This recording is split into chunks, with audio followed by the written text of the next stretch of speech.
What's cracking, everybody? New video. So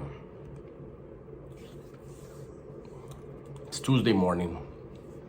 We're back on the grind, but we're gonna take a few minutes to chop it up, right? So you see the title,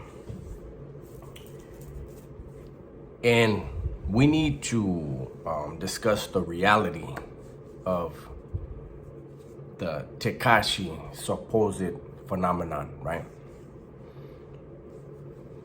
As stated in the title of this video, there is a Tekashi in every hood. There is a Tekashi in every barrio. There is a Tekashi on every yard. So, you guys that have been on my channel for a while, you know that I talked about my crimies. The video, my internet's back on, so I'll try to link the video, put a card here or here, I don't know where it goes, about my crimies. The video is called Definition of a Rat, right?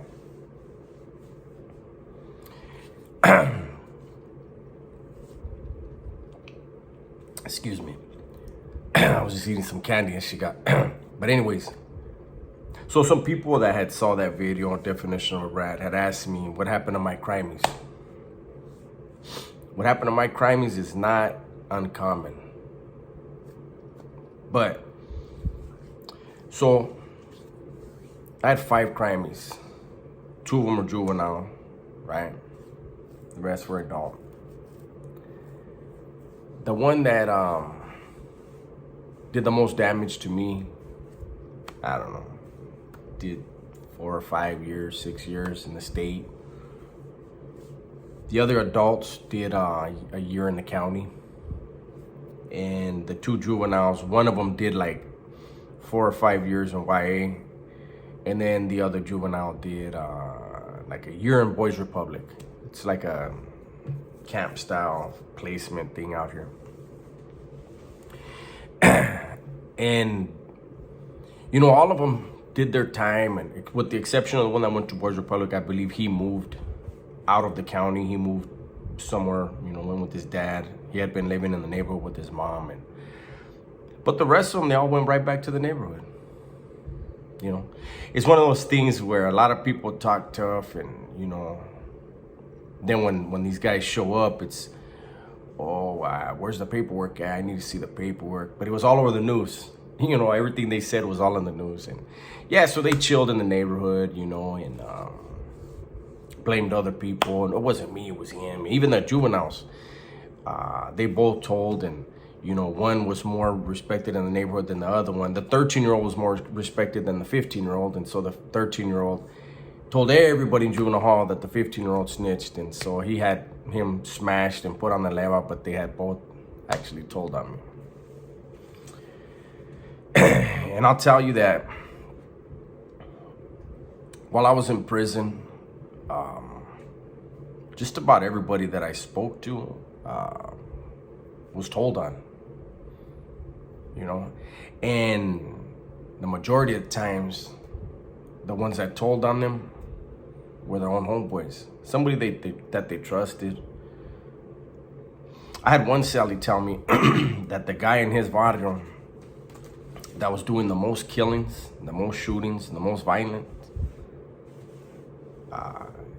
turned out he was a CI. He was a confidential informant. Kind of makes sense though, right? How do you kill so many people and still be on the streets to kill more, unless you're giving up other bodies?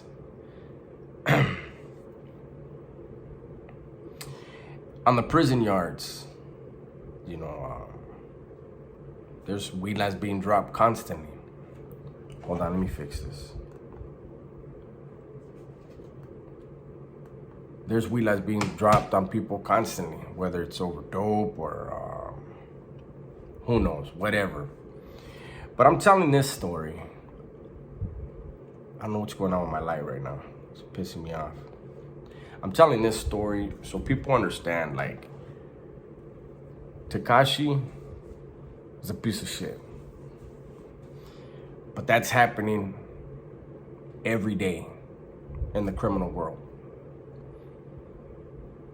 My advice for people is don't go that route.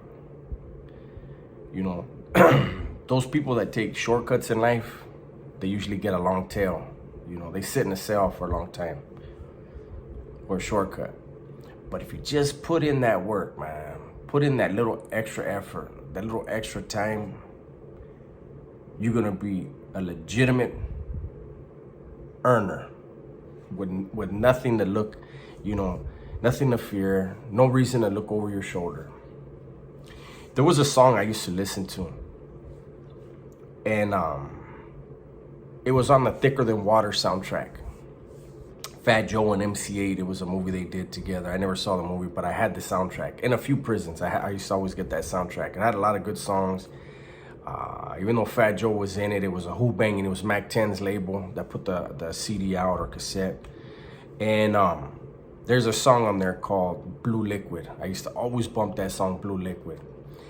And if I remember right, that was the song where he talked about McGruff has too many faces. I don't know if you guys, you know, are aware of who McGruff is. McGruff was the crime dog. And if you think about that, that's funny. You know, that guy said McGruff has too many faces, meaning it could be your homeboy. It could be a family member. It could be your neighbor. You don't know. McGruff is everywhere. But now I'm talking about, instead of McGruff, we have a bigger name to place on it, and that's Tekashi, right? You know, they say that the only way to get away with the crime is to do it by yourself. But even then, it ain't worth it. You know, it ain't worth putting yourself in that position. You know, I trip out when I see certain people, you know, grown-ass men, man. And they're on YouTube and they talk about how, you know, they're worried about the most frivolous shit, you know, and they act like they're willing to lay it all on the line. To uphold the ethics of the street, or the code of the street, right? And in my head, I'm like, first of all, like, you know, some of these dudes are rappers, some of these dudes are YouTubers, and, you know, successful, making money. Some of them are entertainers, you know. And I just wonder, like, where's the family ethic, though? You know, when you're a kid, you do childish things. But when you grow and you become a grown man, then you do grown folk shit, you know? And you learn that your obligation is to your family. If you've been lucky enough to survive long enough to have a family, that's your priority. As long as you're taking care of them, you don't gotta look over your shoulder. You shouldn't wanna take any shortcuts. Why would you be willing to smoke somebody over some shit that don't even involve you? Shouldn't even matter to you, when your kids should matter to you, your lady should matter to you, your mom, your family, whoever it is. More than anything, you should matter to you. So you make those decisions, those type of decisions, when you don't give a fuck about yourself. Because when you don't care about yourself, then it's easy to not care about nothing in life, you know? And again, you know, not only is there a Tekashi in every hood, in every neighborhood, there's also a camera now. You know, everybody's got a camera in their pocket. They got their phones. This is a different era, different time, different circumstances. Criminality shouldn't even be in the equation anymore, man. Like, I don't get why people are still trying to live that type of life when there's so many avenues of getting money, becoming successful, becoming rich, bettering yourself and your family, you know. But it is what it is. Hey, to each their own, more power to you. If you feel that being a gangster and leaving your kids, your lady, your family out here, if you think that's where it's at and you're already grown, well then shit, more power to you. But if you're a youngster and you're thinking like that, I get it, man. You're young. You don't know what the world is about yet. And I promise you, you don't want to be 50 or 60 and sitting in that prison cell wishing you could get a chance because you finally figured it out. You know what I mean? You understood that, you know, you may never see your moms again. You know, your daughter or your son has grown apart from you because of your decisions, your actions, your selfishness and impulsiveness. So anyways, I'll go ahead and end this one here. Just wanted to do something different, you know. You guys that have been around know this is what I really like to do. This is the stuff I really like to talk about. I have to sprinkle these in, man. You know, at the end of the day, we all have a decision to make every day. Plenty of decisions to make. But let's just make sure that when we're making these decisions in our lives, every day, every decision, that we understand we're responsible for our decisions. Don't blame the cops. Don't blame where you were brought up. Don't blame the DA. Don't blame nothing other than you, because nobody forces you to make bad decisions. So if you are willing to take pride in your good decisions, take responsibility for your bad ones. Tell the ones you love that you love them. Be safe and be smart. I'm out.